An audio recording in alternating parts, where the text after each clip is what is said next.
Nawalang pulis na target kahapon sa isinagawang drug raid sa Barangay West Crame sa San Juan City. Kasunod ito nang lumabas na ulat na isang police personnel ang kasama sa mga dinakip dahil sa umano'y pagkakaugnay nito sa illegal drug operation sa nasabing lugar. Ang detalye sa ulat ni Alvin Baltazar. Pinalayan ng PNP ang pulis na kasamang isinalang sa questioning ng mga otoridad kaugnay ng kahapong ikinasang anti-drug operation sa Barangay West Crame. Ayon kay PNP spokesman Chief Superintendent Wilben Mayor, batay na rin sa report na natanggap niya sa PNP Anti-Illegal Drug Special Operations Task Force, walang pulis na kasama sa target na arestuhin sa isinagawang drug raid.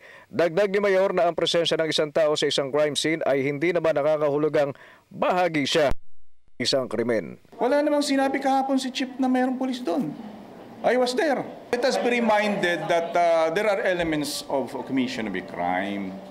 The presence of a person in a crime scene does not necessarily be he's the perpetrator of the crime. Nanindigan si Mayor, walang PO2 Ronaldo Baltasar na kabilang sa report na isinumita sa kanya ng PNP AIDSOT kaugnay ng mga individual na dinakip at sasampahan ng kaso.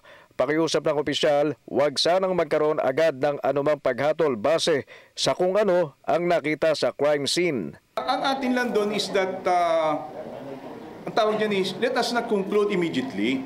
I have a copy of the report, no police officer was there. Baltasar is the last name.